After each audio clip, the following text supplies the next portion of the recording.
So to start off, we would like you to introduce yourself and just maybe say something about your background and stuff like that. Yeah, my name is Agnes Musau, and what do I say now? I'm a girl child who grew up in part of this place, part of Naivasha town, and in a slum of Naivasha town. It's a very dangerous slum. It's called Kihoto. At the age of 9, I was given away to work as a house girl, and I wished to go to school. I just wanted to go to school. I just wanted to be a kid. But that's not how the rich people, the people who wanted someone to take care of their children, saw me. So they saw me as a house girl, as a housemaid, and life was not easy to me. It's something that someone cannot wish any child to go through. And at the age of 13 and a half, we moved out from the town to a village just across there, where we got a house. We were given a house by someone, which someone had constructed it and left it. So there now we started again working in the farms with my mom to provide for my sibling and my mom. And I wanted to go to school. My mom took me back to school at the age of going to 14. We started the school in 2001. Okay. May, that's when we registered as a group. And then now we started a day-to-day activity. It was not a school now, a day-to-day activity of playing with them every day. There was no class, there was no chair. We just sit in a corridor like this, a small corridor. Yeah. How did this start, the whole building a farm? And when did it start? Just you can answer shortly. When I was selling vegetable, as I said, I could saw many children being abused, many children trafficking drugs. And I talked to them and they were like, we lack food in our village, in our house. That's why we traffic drugs, and we are paid a bread, or I have bread and all this. And I could see many girls being raped in those houses where they sell those illegal blues. And it was always hurting me when I go to sleep. By that time, I could be able to buy at least a little food for me and by my son. But I couldn't eat well, excuse me, because I could think of those who now I saw in what I went through now, what I was going through. I had picked those leftover before. I had gone without food even for 3 days. I had gone those abuses, so that's how it started. I shared with some women. And instead of us contributing money to buy food for our children, because that's what we were doing, we started contributing money to feed these children every weekend. We were buying just juice and breads to listen to them. I just wanted to listen to them because I remembered all the time I needed someone to listen to me. And that person was not there. So I wanted just to listen to them. I never dream of having all this. Sometimes even I don't believe it's me. Sometimes I think that I am dreaming all the time. Now to the farm. How many crops do you have? Like how many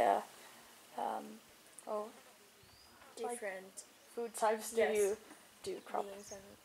We have beans and maize. That's what we are doing most. But we are targeting to do fruits. As you can see, if we do fruits in this place, we are not even to look for market in Nairobi. The place has no fruits, so we will just get the market from here. Okay. And the beans will be consumed by our children in Kibera. We will forget about hustling on food all the time, and many of the children in Kibera are going to benefit on that. The other thing that we would love to keep is like cows and chickens to give diet for those. We have children in Kibera who are HIV positive. We have them who are sickle cell anemic. These people are controlled by diet. So if we can get meat here, it will be easy for us to be able to supply our children and make them their health be better. But we are not complaining. I thank God for everyone who had completed, contributed toward this journey to make these children be who they are. I alone could not make it. I had nothing. I just had that 10 by 10 house like the others in Kibera. What I had, I think, is preparation. Mentally, psychologically, I think God had prepared me. And because I think the problem that I had gone through had prepared me to be strong. I believe I'm strong enough to walk around. I believe I'm courageous and brave enough to influence change in the community. And I really thank the people who made me be that, because I was not like that. When I started Drug Fighters, I could not stand in front of you and talk. Yeah. But many people who kept coming, especially people from Finland. Our first donor was from Finland. Yeah. From Kema. Kema. Kema is a small organization from Mikkeli. Okay. Was led by Tuofi Tolinen. And when she came, we were in that corridor. So there was no school. There was nothing. If it was someone else could say, I just found a woman with a crazy idea in her mind, staying in a small room, having children sleeping down there, and pretending that she knows nothing. That's how Kenyan people were thinking. But when Tuofi came, I was shocked when she went and said that we had many proposals, but we think we are going to work with you. And how many teachers do you need to start with? And I said we need 4 teachers, a social worker, and a guard. By that time we had rented one small room. Okay. And we got that. And she never cared that we are giving children education outside on the sun, but she saw a school. She started spreading a word of a school, Drug Fighters School. And now we have a school. I can say it's one of the best schools in Kibera. You will go and see it. Yeah. We have accommodation for almost 60 children stayed there inside. We have water from the Finnish government and Finnish embassy. I think I can say yes.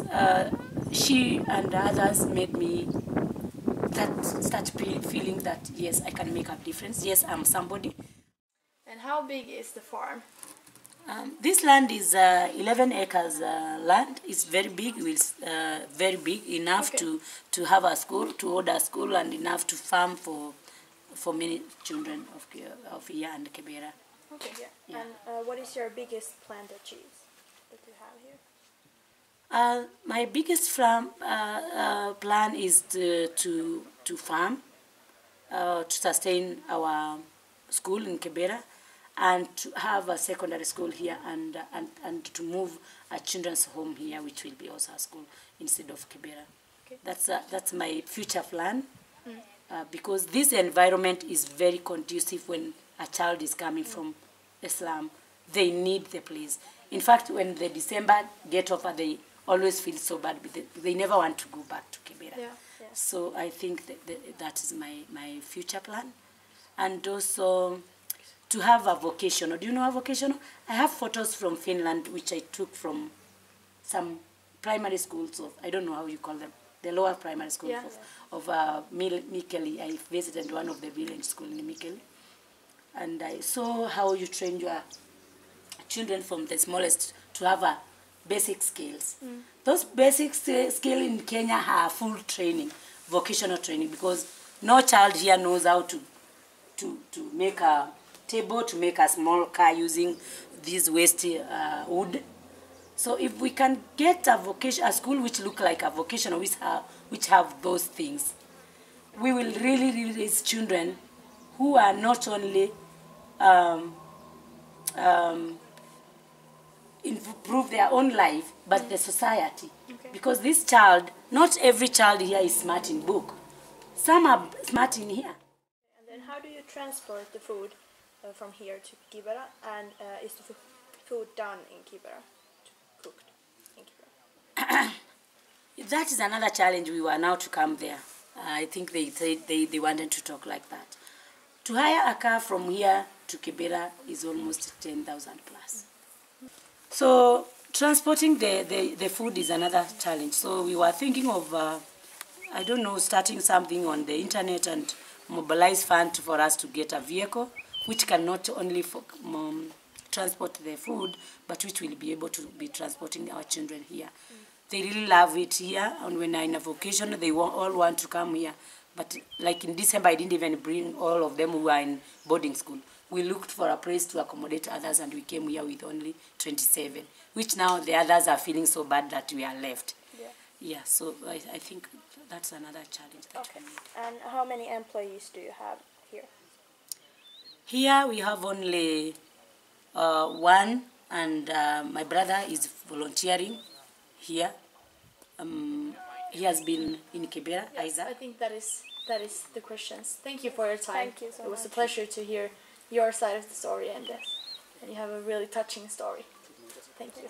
Thank you. Thank you. Welcome.